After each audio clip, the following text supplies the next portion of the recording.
초정마을 말무덤 이야기. 김해시 대동면 초정마을 앞에는 너른 들판이 펼쳐져 있는데 옛날에는 이곳이 바다였대. 고래가 뛰어놀던 넓은 바다라는 뜻으로 고래바당이라 불렀대. 고래바당과 백두산 정상 사이에 있는 진주강시 문중의 묘소에는 커다란 말무덤이 함께 있어. 강보손 장군과 장군이 아끼던 말의 무덤이야. 조상을 모신 곳에 왜 말무덤을 만들었는지 초정마을 말무덤 이야기 한번 들어볼래? 1592년 왜군이 우리나라에 쳐들어왔어. 200년 동안 평화가 계속되면서 우리나라 사람들은 전쟁을 까맣게 잊고 살았단다. 전쟁에 제대로 대비하지 못했던 조선군은 조총으로 무장한 왜군한테 밀려 순식간에 수도 한양을 빼앗기고 말았지. 이수신과 의병들의 활약, 명나라 제웅군이 들어오면서 전쟁은 잠시 멈추고 있었어. 이때 목사배설을 하고 있던 강보손은 어머니의 중병 소식에 사직을 청하고 고향으로 돌아왔어. 하지만 보손이 마주한 건 몹시도 실망한 어머니의 얼굴이었지. 나라의 은혜를 입어 관직에 나아간 자로서 어찌 사사로운 정을 뭔지 찾는 게냐. 전쟁이 언제 다시 일어날지 모르지 않느냐. 어머니는 마지막 힘을 짜내어 아들을 꾸짖었어. 그러나 보선은 어머니를 두고 떠날 수 없었어. 보선의 지극한 간호에도 어머니는 끝내 병을 이기지 못하고 돌아가셨어. 보선은 어머니 묘소 옆에 움집을 짓고 심요살이를 했어. 그의 곁에는 늙은 말 강이 함께했지. 전쟁이 터지면서 다른 말들은 군마로 차출되어 갔지만 강은 너무 늙어서 아무도 데려가지 않았어.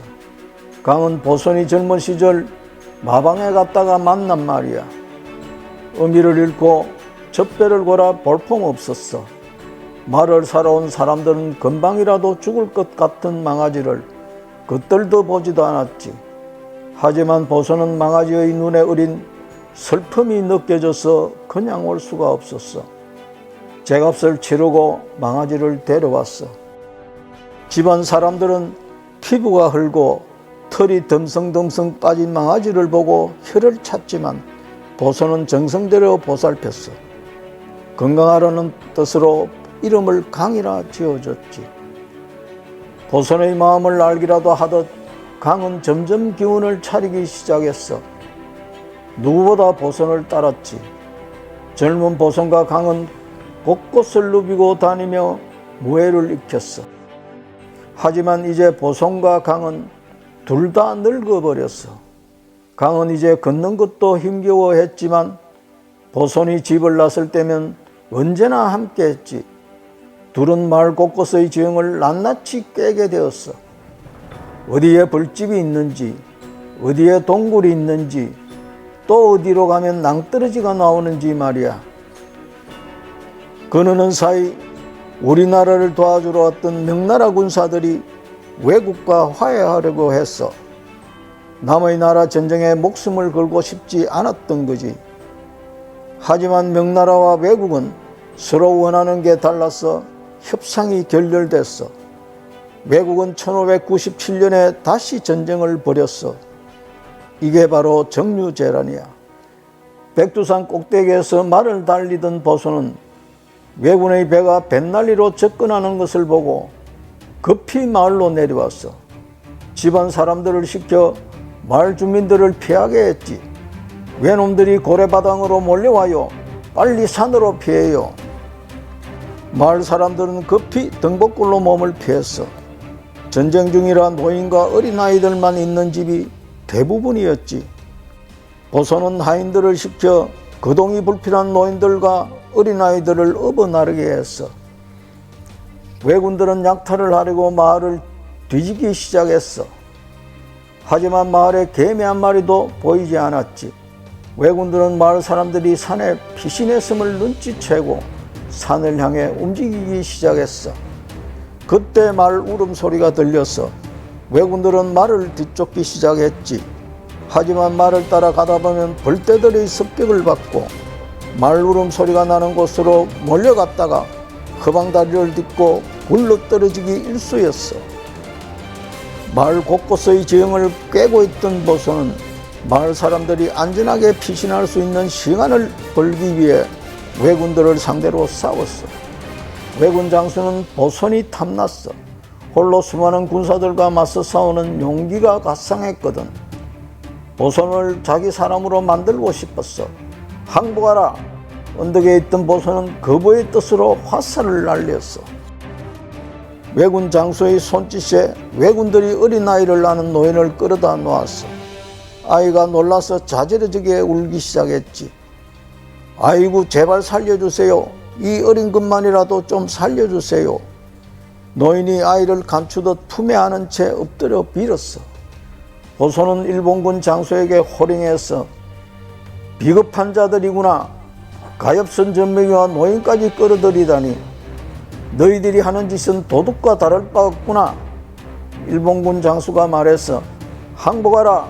항복하가 우리에게 충성한다면 이 천한 것들을 살려주마. 보선은 살려달라 예언하는 노인의 모습에 마음이 흔들렸어. 이대로라면 마을 사람들이 떼죽음을 당할 게 뻔했지. 보선은 어느샌가 옆에 와 있는 강을 발견했어. 강은 눈물을 흘리고 있었지. 말은 영험한 동물이야. 자기가 죽을 때를 알고 눈물을 흘린대.